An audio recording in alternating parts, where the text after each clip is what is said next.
Bonjour à tous et bienvenue dans ce nouvel épisode des news de mon portefeuille pour le mois de juillet 2025. Le titre aujourd'hui c'est le dollar qui continue de plonger. On va voir ça juste après le mini récap comme d'habitude. Donc on est parti mars de l'année dernière avec 270 000 euros. Ça s'est plutôt bien passé, petite baisse pendant l'été de l'année dernière. Ensuite il y a eu un gros boom du portefeuille avec un gros dépôt en janvier jusqu'à février. Puis là il y a eu qui a commencé à y avoir une bonne baisse de février à mars, puis de mars à avril, et puis je pense que tu te rappelles assez bien, en avril, début avril, ça a chuté encore plus fort, il y a eu un gros crack même si ça a rapidement rebondi, donc là ça fait continuer à baisser alors même que j'avais fait un dépôt, etc. Donc voilà, 3 mois où j'avais calculé, j'avais perdu plus de 50 000 euros en perte sur le portefeuille, donc bon, c'était pas très plaisant, hein. Et puis le mois dernier, on a commencé à faire une petite reprise.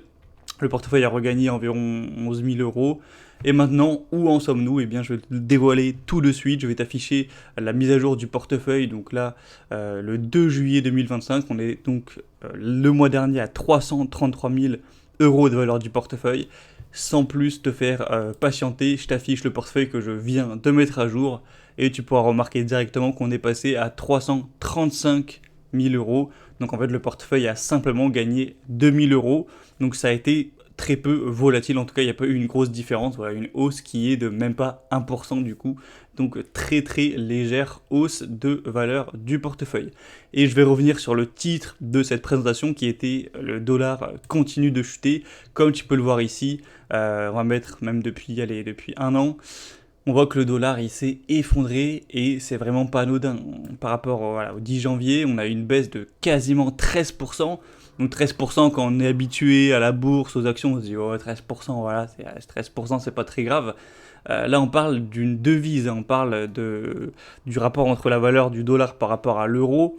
Donc c'est des mouvements qui sont énormes, hein. Même quelques pourcents, ça fait c'est plus.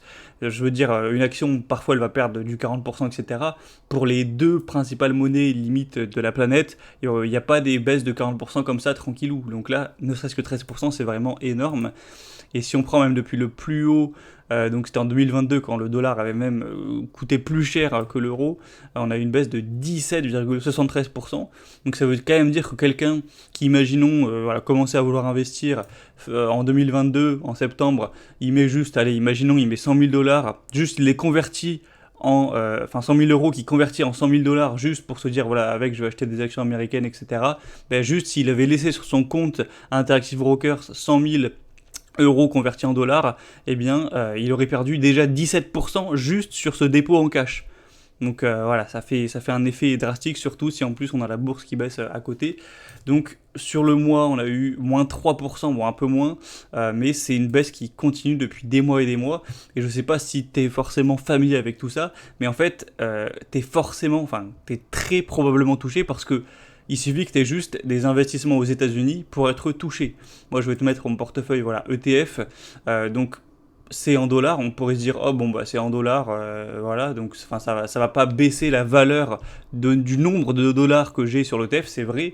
Voilà, si j'avais 110 000 dollars il y a 6 mois, j'ai toujours 110 000 dollars, sauf que vu que je suis européen, que je compte mon argent, la valeur de mon patrimoine entre guillemets en euros, ben en fait ces 110 000 dollars, à une époque ils valaient peut-être 110 000 euros, bon, et en 2022, là maintenant ils vont valoir peut-être 93 000 euros, tu vois, donc ça fait quand même une bonne perte si on compte comme ça.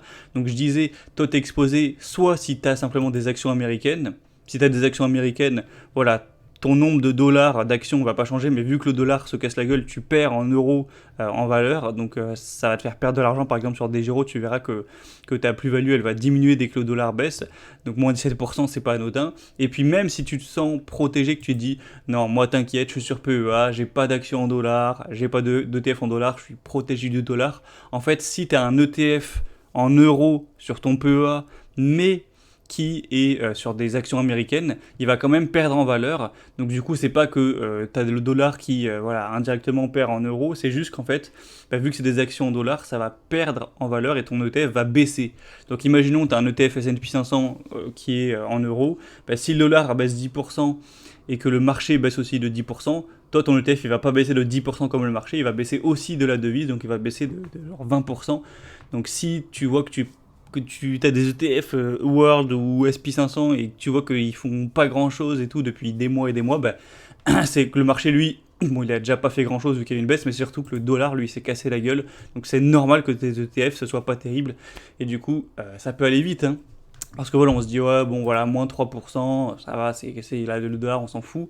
Si, imaginons quelqu'un, il a tout son patrimoine sur un ETF S&P 500 ou des actions américaines, ou en tout cas sur quelque chose qui est libellé au dollar, même le MSCI World, il y a, je crois, 70% d'actions américaines dedans, donc c'est très très fortement corrélé.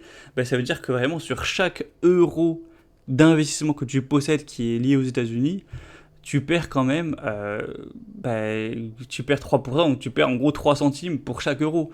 Donc si des euros, tu en as des milliers, des dizaines de milliers, des centaines de milliers investis, en fait, ça fait quand même 3 centimes, mais fois des centaines de milliers, ça devient vite des sommes plus ou moins conséquentes.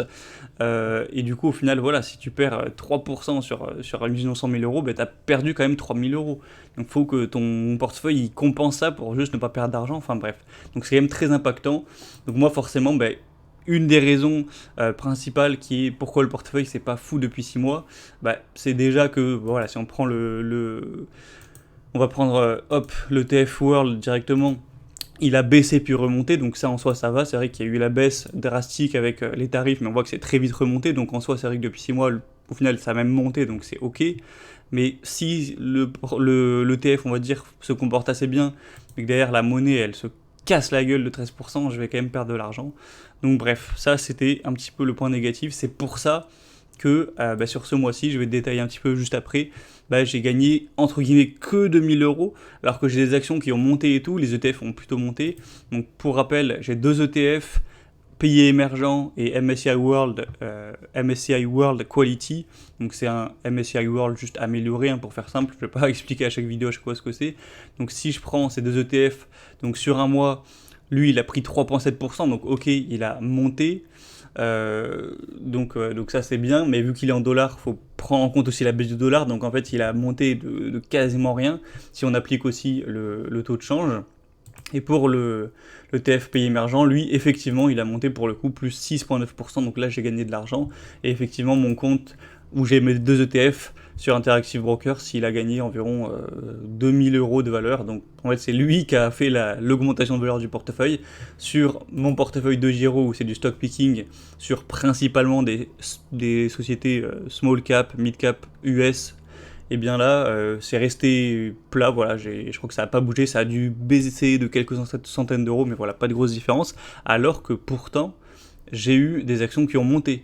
Ma plus grosse action qui représente une part importante du portefeuille, donc c'est Green Brick, je peux te montrer maintenant qu'elle a monté, tac, donc depuis un mois, ça tombe bien puisque j'ai fait la vidéo pile un mois après, donc là j'ai juste à mettre un mois, tu vois qu'elle a pris 12,8%, sachant que c'est de loin ma plus grosse position du portefeuille, hein, et même de mon portefeuille global, ça représente quasiment 10%, donc c'est beaucoup. Enfin, normalement, j'aurais dû, entre guillemets, gagner de l'argent.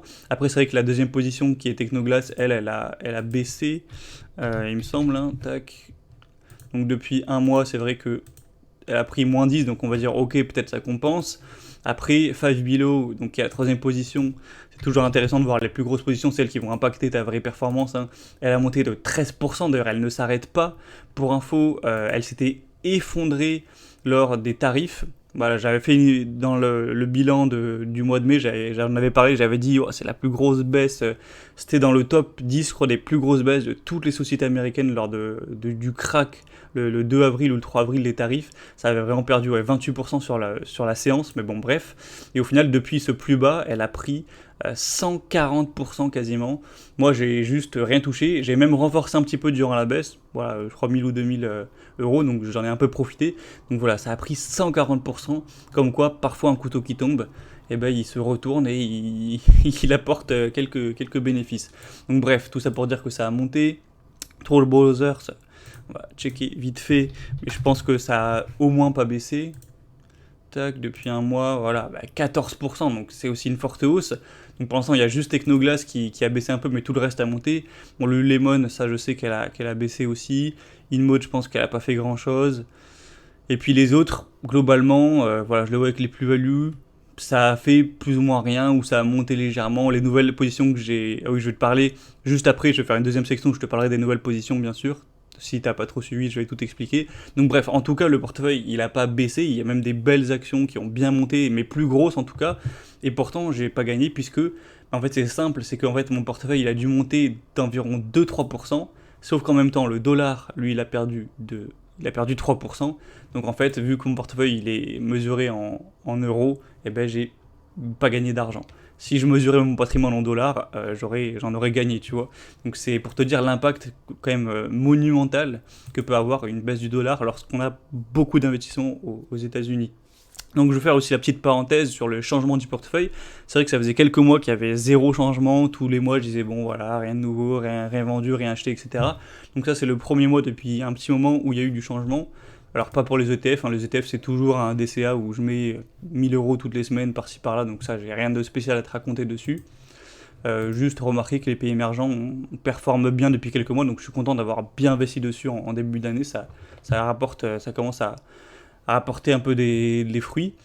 Mais du coup, voilà, pour ce portefeuille, ce premier portefeuille, donc small mid cap US principalement, donc j'ai fait 3 mouvements principalement. Donc le premier, c'est que j'ai vendu une action qu'avant j'avais, qui était Paycom. D'ailleurs, par curiosité, je vais voir ce qu'elle a fait depuis.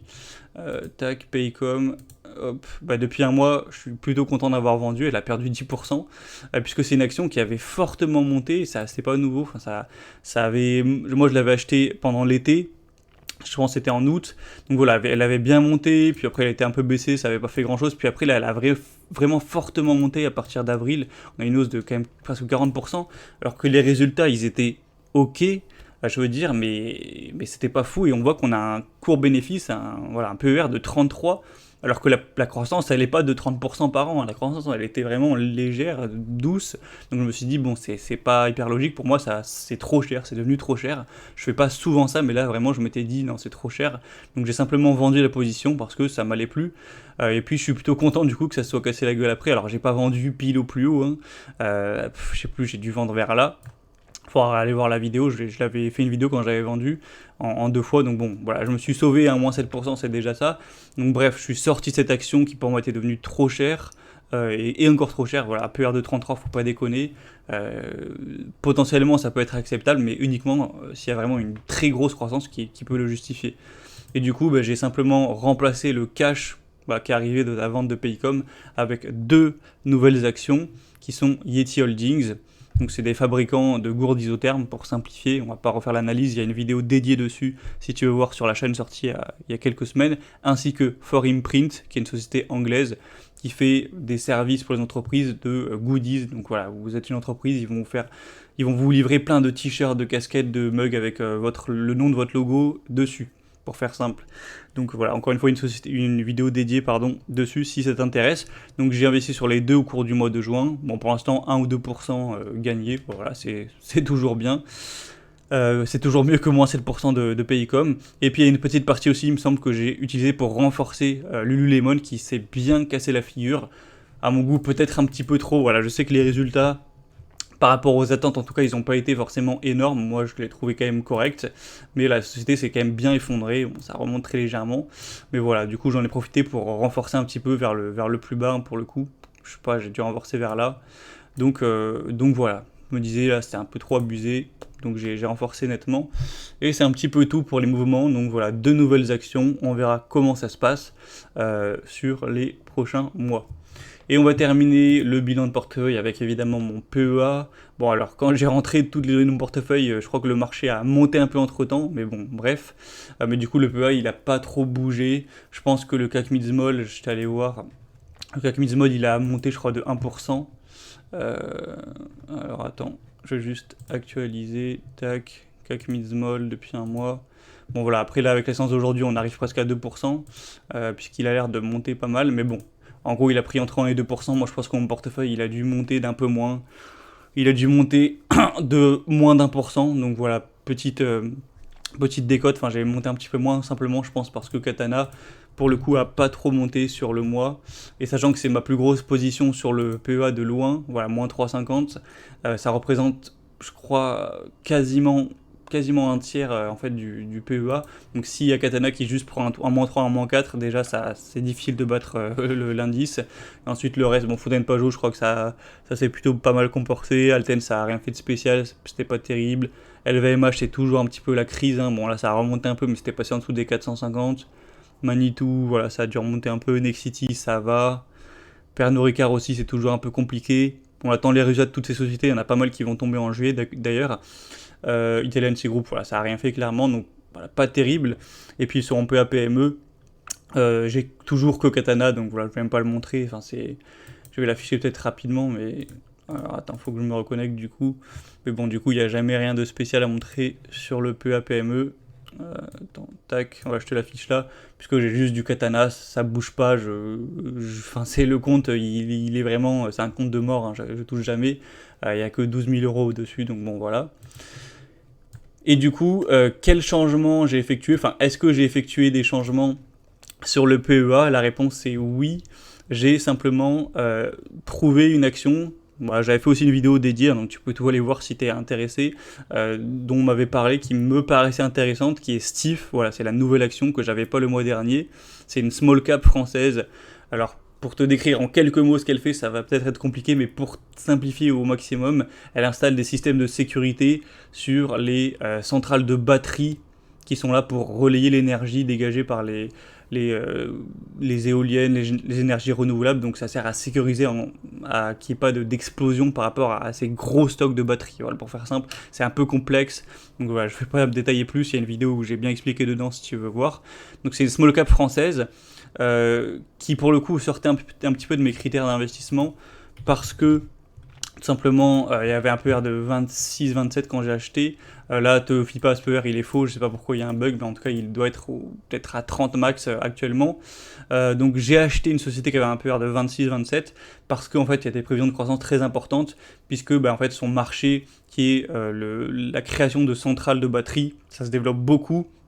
Et ils ont une certaine technologie pour les sécuriser, donc ils ont quand même pas mal de chances de pouvoir bien croître les prochaines années. Donc j'ai accepté de payer un PER de 26, ça me paraissait raisonnable, voilà, sur le cap de 300 millions. Et du coup, moi j'ai acheté, je crois, vers là, voilà, vers le 10 juin, quelque chose comme ça, enfin par-ci par-là, vers 55, il suffit de voir mon PRU. Donc j'ai un PRU à 55,7, voilà, donc j'ai dû acheter vers là. Tac. Et du coup, pour l'instant, au début, ça avait rien fait. Voilà, j'étais à -2, -3, bon voilà, rien de fou. Et puis là, ça a bien monté. On a une hausse de 22%. Voilà, donc je suis quand même content de l'avoir chopé avant cette hausse. Donc pour l'instant, ça paraît pas mal. Peut-être qu'ils vont avoir des bons résultats et que ça a fuité un peu. Je sais pas pourquoi, la raison ou quoi. Je suis pas allé fouiller, mais bon, il y aura les résultats en juillet. Donc au moins, je pourrais analyser et voir si c'était un bon investissement ou pas pour l'instant. Mais du coup, déjà plus 18% en l'espace de quelques semaines, je suis quand même content. Et pour acquérir le cash qui m'a permis de l'acheter, j'ai vendu une petite partie de Katana, bon, qui elle a continué à baisser un peu, ou en tout cas a rien fait, donc bon, c'était plutôt bien à ce niveau-là. Du coup, voilà pour cette nouvelle action, sinon il n'y a pas eu de changement sur le reste. Donc voilà pour ce petit bilan de mon portefeuille, donc rien de très dingue, hein, voilà, une hausse très légère de 2000 grâce à l'ETF des pays émergents qui a bien monté, sinon le dollar a coupé la tête de toutes les autres baisses que j'avais, toutes les autres hausses que j'avais pu faire sur certaines actions américaines ou sur l'ETF World. Donc bon, je commence limite à me dire que ça peut être intéressant enfin voilà, si quelqu'un avait beaucoup d'euros et avait pas trop de dollars encore, de pouvoir rentrer sur le dollar maintenant, c'est peut-être plutôt intéressant. Bon, ça reste très très compliqué les devises, etc. Mais je me dis, il a tellement baissé, je suis pas sûr que ça mérite autant. Enfin, bref. Donc voilà pour cette vidéo. S'il y a des nouveautés, bien sûr, je te ferai des vidéos, je pense, au cours du mois pour te raconter si je chope une nouvelle action ou quoi. En tout cas, pour l'instant, on est très investi. Tu vois que j'ai plus que 1,7% de cash, donc le portefeuille est totalement investi. Et puis, voilà, je suis plutôt confiant. Il y aura pas mal de résultats de sociétés françaises en juillet. Il y aura énormément de résultats en août pour les sociétés américaines, donc voilà, ça va être peut-être assez chargé cet été. Donc je te retrouve soit pour d'autres vidéos si je trouve des actions ou si voilà, j'ai envie d'aborder certains sujets pendant le mois. Et puis sinon, dans tous les cas, je te retrouverai donc début août pour la suite de ce bilan de portefeuille détaillé. Voilà, je cache rien, mensuel. N'hésite pas à surtout aimer la vidéo, ça me fait vraiment plaisir, à mettre des commentaires. Et moi je te dis à la prochaine.